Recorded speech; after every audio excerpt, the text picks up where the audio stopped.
We often don't realise it, but the decisions we make as consumers, from what products we buy to how we end up disposing of them, all affect other people in other places. I want to know more about the impact that the manufacturing and consumption of goods has on different environments around the world.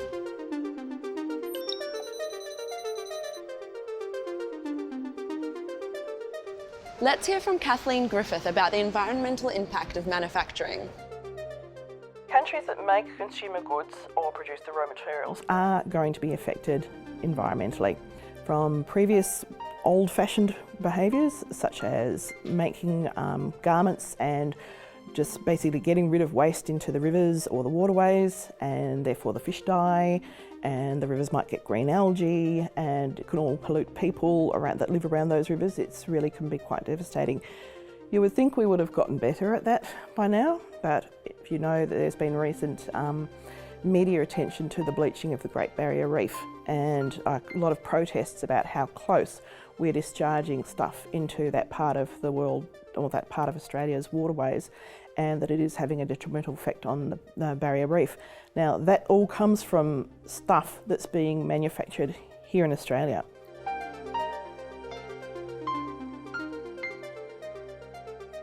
If we take an example of a country that does a lot of manufacturing, China, they have a lot of trouble with pollution. You have to pretty much wear a mask if you're in one of the Tier 1 cities of China.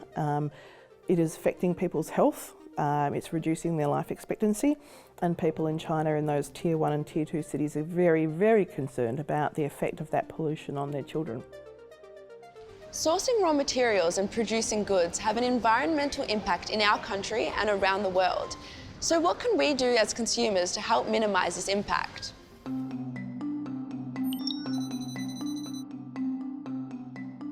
I've been thinking about my lifestyle and the things that I buy. I'm buying diamond earrings for a friend. I can't say I know much about where they come from, so that's where I'll start my research. Diamonds are one of the most precious and sought-after stones on the planet.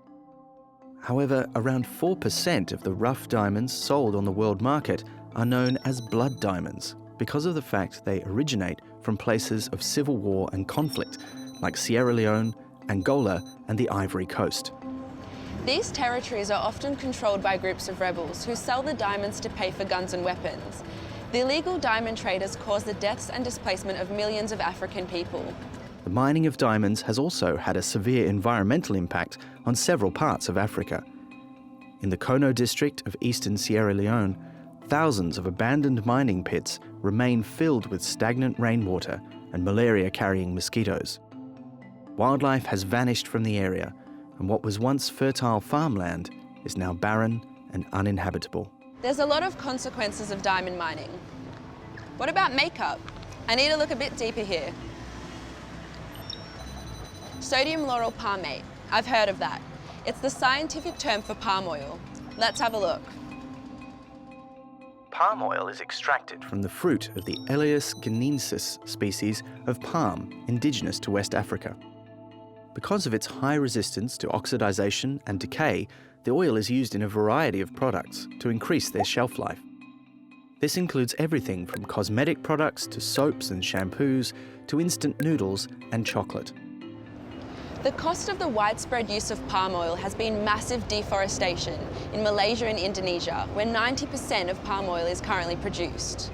Since oil palms need high humidity and temperatures and a large amount of land, rainforests are regularly cleared to make way for commercial plantations, taking a devastating toll on local plant, animal, and bird species. Another environmental issue is the dumping of electronic waste. Do you know where 70% of the electronic waste generated globally eventually ends up? Guangyu, in the Guangdong province of China, It's notorious for being home to the largest electronic waste dump in the world. Electronic and other waste is shipped to China and various other parts of the world, including poorer countries where environmental protection laws are weak or non-existent. Environmental impacts from adding heavy metals to landfill, or the burning of circuit boards and plastic wires, and washing of electronic items to recover metals, go unchecked. Work areas in these recycling centres are often poorly ventilated, and there is no protective gear provided. Workers are exposed to toxic fumes from heavy metals. Together with hydrocarbon ashes, heavy metals are also released into the soil, water and air. People are feeling the effects. In China's Guangdong province, children have been found to have abnormally high levels of lead in their blood. Those are just 3 examples of how our use of products contributes to the environmental decline in other parts of the world. The good news, though, is that more and more businesses are using sustainable practices to reduce the impact of manufacturing on the environment.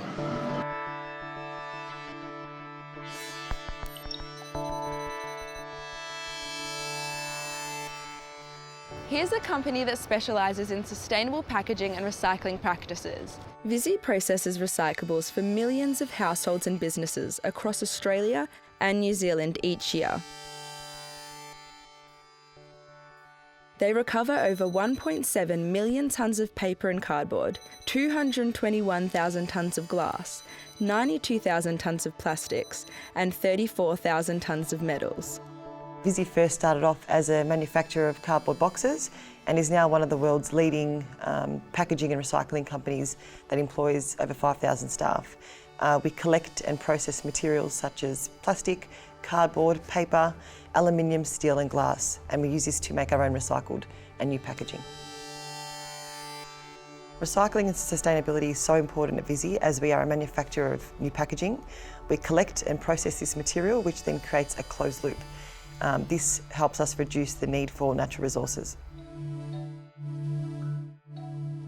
Australians spend over $500 million a year on bottled water.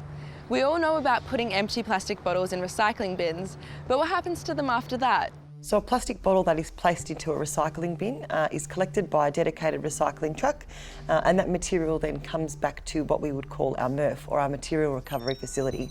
And that is where we separate and sort all the different material types, whether it is glass, plastic, aluminium, steel, cardboard and paper. We use a combination of either machinery or manual hand sorters to separate this material. Once that material is then separated, is then sent away to different divisions of the business to be recycled and turned into new packaging. Plastic bottles are typically sorted using our optical sorting machine.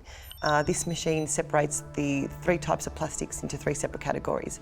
So it will separate our HDPE, our PET bottles and our mixed plastics, and they are then baled separately and sent off to our plant in Smithfield for reprocessing and remanufacturing. So once the plastic bottles arrive at our Smithfield plant in New South Wales, they're then ready for reprocessing. So the plastic bottles are flaked, palletised, moulded into little preforms, which will be the mould for the end product. Those preforms are then blow moulded into the final product, which is a plastic bottle. They're then ready to hit the shop shelves. However, up to 36% of plastic bottles aren't recycled, which means that hundreds of millions of bottles end up as waste every year. And if you don't think your personal recycling habits make much of a difference, then think about this. Statistics show that the average Australian produces 2 tonnes of landfill waste per year.